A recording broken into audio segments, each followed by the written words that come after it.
This is a story that's really been bothering me lately, for absolutely no reason whatsoever. A few months back, I had this dream that brought back this memory that I had tried to suppress growing up. But as of recently, it's been weighing on me more and more. Growing up in or around 2005, on the edge of the suburbs, there was a large grove of trees and hills by some railroad tracks that led to a big forest about half a mile down from my house. When I was 9 years old, me and my neighborhood friends would ride our bikes to the railroad tracks and walk to the forest to go explore the random pieces of furniture and junk that were left in this particular area. We'd play card games, do homework, and hang with friends out there for about an hour or two, but never stayed for too long. There were small abandoned houses here and there in the forest that we did our best to stay away from, as one neighborhood friend, Michael, told me that there was a homeless man who lived in one of them, and if you saw him, you'd be best suited to run.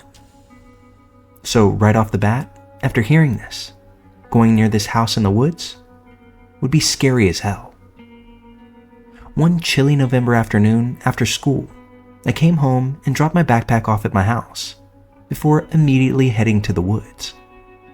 My bike was broken, so I walked. Michael had told me at school that day to meet him in this open area of the forest to play Pokemon with him. This was something we'd frequently do growing up, just to pass the time until our parents got home around 5 p.m. So it wasn't an unusual request. As I crossed the railroad tracks into the forest, I instantly felt this weird sensation, one that I hadn't felt at any time before. The feeling that you feel when someone is watching you.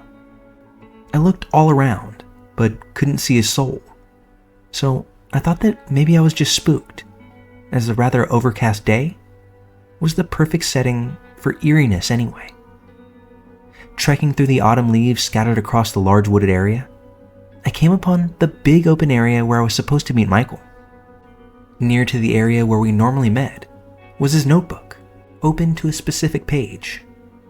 On that page was written, "Hey, I had to go back home and grab some batteries for my Game Boy. Wait for me here. I'll be back soon. Mike." I waited, but being alone, especially feeling like someone was watching me, made this particular moment very uncomfortable for me. However, I convinced myself that I was just being a wuss and decided to wait for Michael. I sat down, pulled out my Game Boy, and began playing. It wasn't too long until that sensation of being watched grew into utter paranoia. I kept frantically looking up from my Game Boy, checking my watch to see how long I'd been waiting. I'd been sitting there for 30 minutes at this point, and now it was beginning to get dark. That's when I heard some leaves crunch behind me. I looked in the direction of the sound and briefly saw a dark hooded figure peeking from behind a few trees, before dipping back behind them, almost as if they were hiding. My skin crawled, and I immediately jumped up from where I was sitting, just to freeze in my tracks, staring. I screamed, "Hello," to see if anyone was out there. I was quickly reminded that I wasn't alone when I saw this tall, dirty-looking hooded man peek back from around the trees. He nonchalantly called back, "Hey, buddy." That's about all I needed to hear. I picked up Michael's notebook and ran for my life. I ran so fast that I barely had time to look back. However, I heard leaves crunching not too far behind me. It was the man, and he was now running after me. As he ran, he was screaming for me to come back, and that he just wanted to talk to me. I began crying as I was running, thinking that this was exactly how those missing kids disappear. I ran and ran and ran until I literally tripped over the railroad tracks and cut up my knees. At the point where I fell, Michael was just getting to the railroad tracks. He saw me, dirty, bloody, and crying hysterically. I screamed at him to run. Without question, we ran all the way home. As we finally turned around, the hooded man was nowhere to be seen once we left those railroad tracks. I last saw him standing in the woods, defeated that he couldn't catch me, or something. I told Michael everything, and from that point on, we never went back out to the woods again. Years later, around 2016, they bulldozed those woods, built a neighborhood there. We later found out from fellow neighborhood friends who were in the area that the same thing had happened to them growing up. To this day, as I recount both childhood and adult life, this is probably one of the scariest stories that I've ever encountered.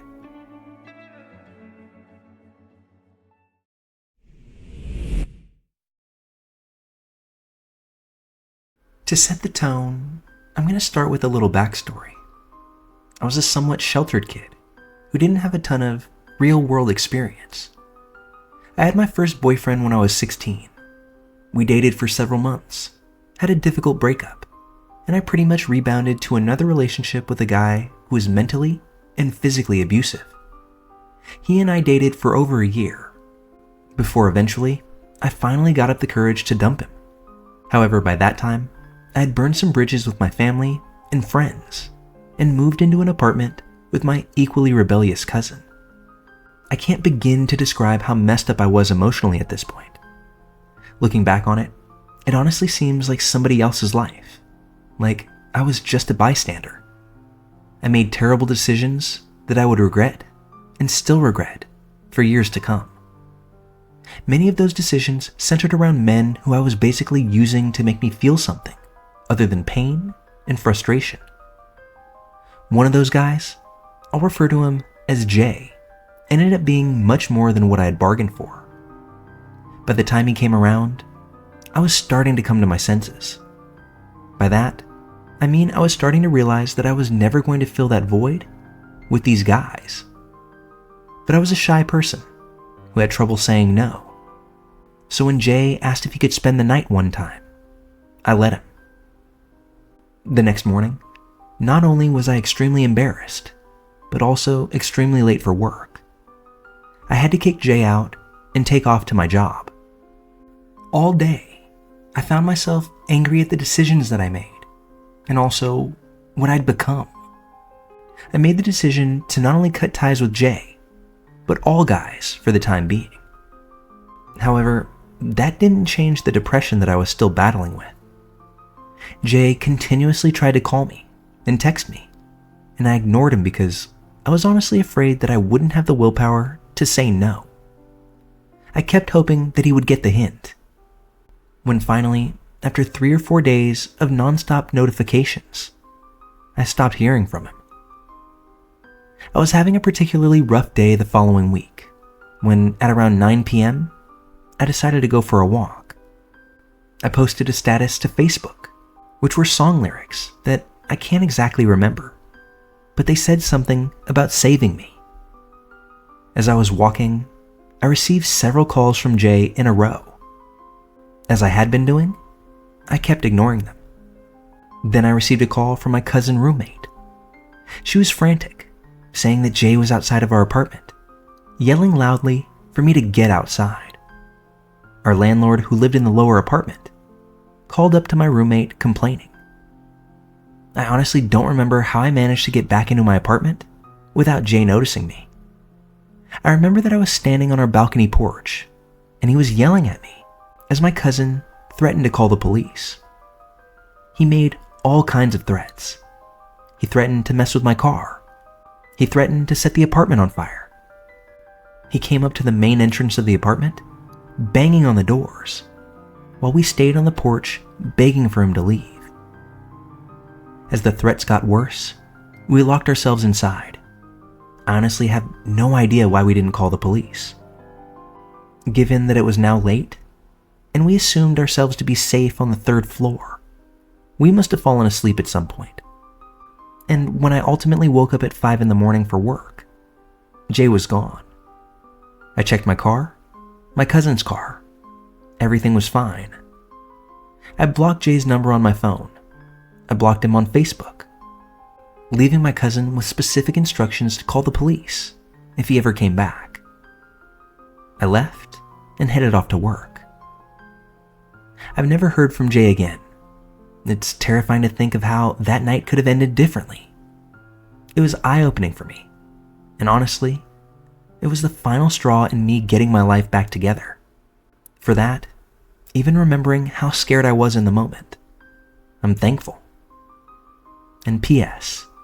to my roommate/cousin, if by some random, crazy coincidence you someday hear this, you will likely know that it's me. And if that happens, please know that I'm sorry for every single crappy thing that I put you through at that point.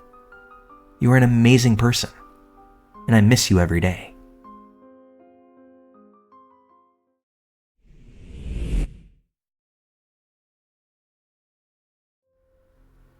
Backstory. I was 13 years old in the late 90s. I lived in Mesa, Arizona. And this story happened while walking home from school one day. I remember it being a typically warm Arizona day. I was wearing shorts, a tank top, and flip-flops. No backpack, just carrying my binder. Only about a mile and a half from the school to my grandma's house, which was a walk that I had done tons of times without any incident. I'm just passing the midway point, passing a park, and I see a truck is parked there. A rusty, once gray in a previous life, POS truck. As I walk by, I hear a man ask if I'd like a ride. I don't even look up. I just say no thanks, keeping my eyes trained in front of me before crossing the street. I clutch my binder to my chest, and I pick up my pace. I think I make it about a block up. Then I hear that rusty clunking truck. It's creeping up next to me on my left.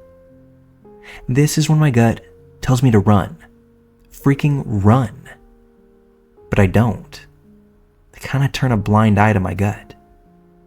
I turn to the truck that is now stopped. Window rolled down. I see a balding, liver spots on his head, 80-something, normal-looking grandpa. I say normal-looking because as soon as I saw him, that gut feeling that I had to run all but went away. He seemed nice, genuine. He could have been anyone's grandpa. He was so plain and far from menacing looking. He asked again if I'd like a ride. It's really hot, and he's going my way. My head says, what could this old man possibly do? I could take him. I realize now just how wrong that train of thought was. I get in. I sit as close to the door as I can, just in case. And then we start to move. But almost instantly, I regret my choice. I regret climbing into this truck. Everything in me says this is bad. Really bad. No one knows I'm here. My gut is twisting and churning, sending every red flag that it can. I get nauseous. My head is spinning. Just because he's old doesn't mean he won't do unspeakable things to me. I knew then I had to get out. I tell him that's my house up ahead. We haven't even made it a block, but I ask him to pull over. To this request, he doesn't even slow down. He doesn't look at me. All he does is begin to laugh. He had been talking the whole time, but I can't tell you what he was saying, as I swear that I was on the brink of having a panic attack. What the hell was I thinking? Mikkel Biggs, an 11-year-old girl from my hometown, had just disappeared weeks earlier. And all I could think was how dumb I was, and how I was going to go out. This man was surely going to kill me, but probably not before doing some other horrific things to me. Every bad thought that could be a possibility flashed through my head. He was now passing my fake house. I needed to get out of this truck before we got on the main road. I knew I just had to. That's when I opened the truck door and dove out, leaving my binder behind and scrubbing up my whole body in the process. He was probably only going 10 to 15 miles per hour, so my scrubs and scuffs weren't too bad, although I didn't have the coordination to run it out. But once I dove out and hit the road, he just kept on driving, never even slowed down, hit his brakes, or turned his head to see what had happened. I busted my ribs and my whole right side up, but I was gone. I ran back to my fake house and hid. No one home, so it made it easy to hide alongside the building.